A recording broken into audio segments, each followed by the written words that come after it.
So, this might be the moment MM-02 officially pulls ahead.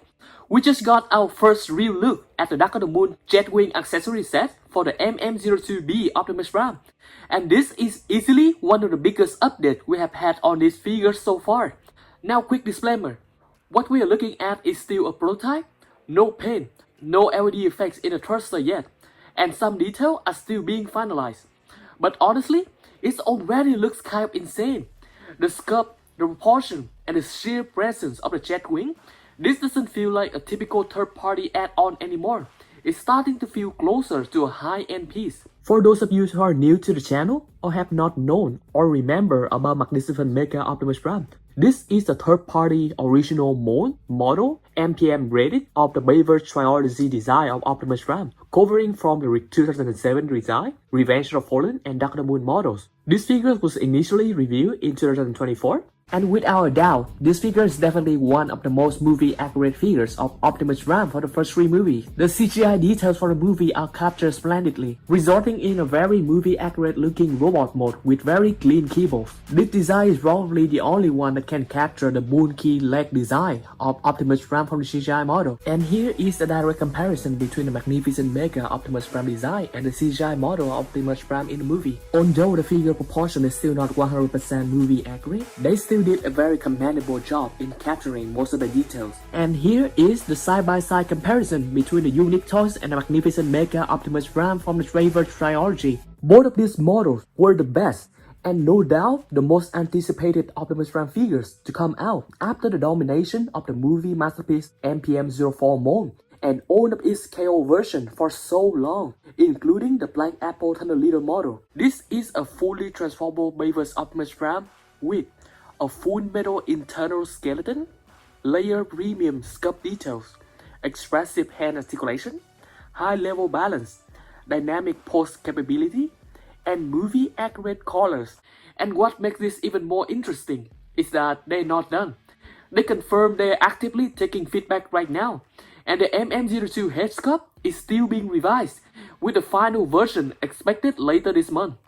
So this review is not even the final form yet, and that's exactly why it's hitting this hard.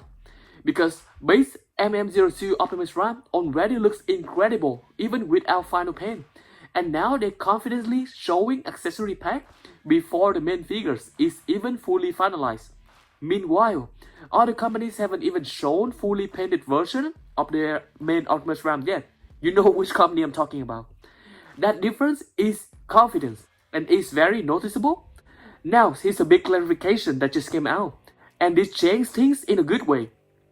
The Jetwing pack will have some level of transformation, but it does not transform into the full trailer. Instead, the trailer itself will transform into the weapon ring or the battle station. And honestly, that's probably the right call. Trying to combine everything into one system may lead to compromise. Splitting them lets the Jetwing focus on accessory and present, while the trailer can fully commit to becoming that full Dark of the Moon weapon ring setup. Because when we look at the 33 version, we can see how the compromise goes. The whole trailers become both the weapon ring and the jetpack. Actually, that is really smart, and I think worst case scenario they can go with that direction. But then the limit was that the weapon ring was so small and it's not as accurate to the movie at all. So if they execute both properly, this could end up being one of the most complete Dark of the Moon Optimus Prime system that we have ever seen. Now let's talk about the part that people are starting to worry about, the price. Because yes, this is not looking cheap. You have got Jetwing, multiple blasters, possible LEDs, and then a separate transforming trailer with a full weapon ring. And we already know that the Dark of the Moon version of Optimus comes with tons of weapons. This is starting to look like a full package built in layers, and that's bringing in some real concern. Once you add LEDs, now you're dealing with the wiring, the battery replacement, the durability, especially across the multiple weapons and thruster. That has to be run right.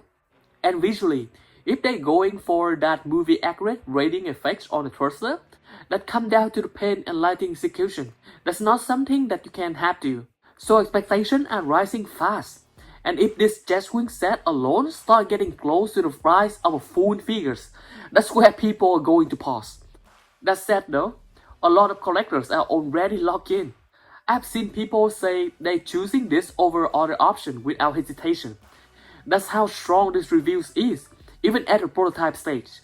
Now, here's where things get really interesting.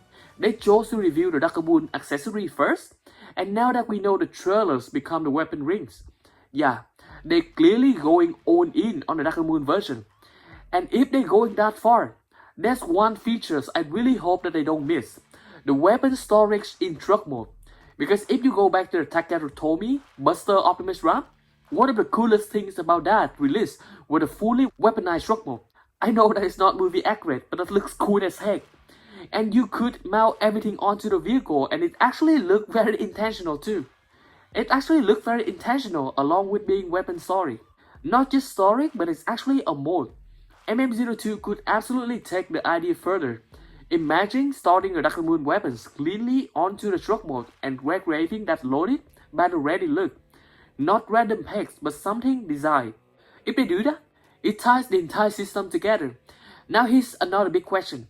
With how stacked the MM-02B Dark Moon version is becoming, what happens to the MM-02A, the 2007 and Revenge of the Fallen version?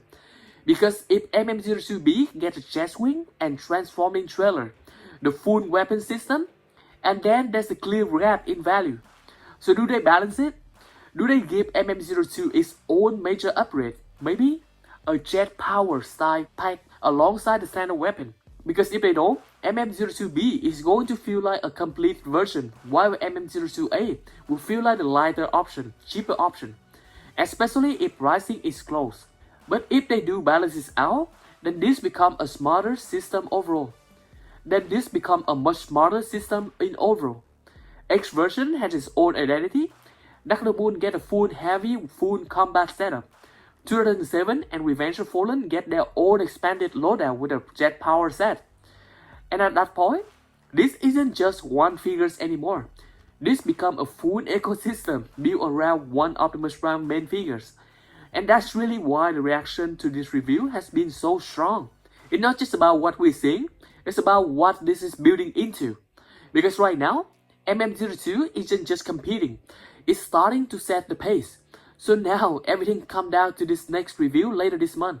Are we getting the finalized headset, a fully painted Jetwing, or a full Dark Moon version altogether? Whatever it is, the next update is going to be big. And if you've been following these figures, you already know, this could end up being one of the most important Optimus Prime release that we have seen in a long time. So if you don't want to miss that, make sure you subscribe, because as soon as that final version drops, we're breaking it on down.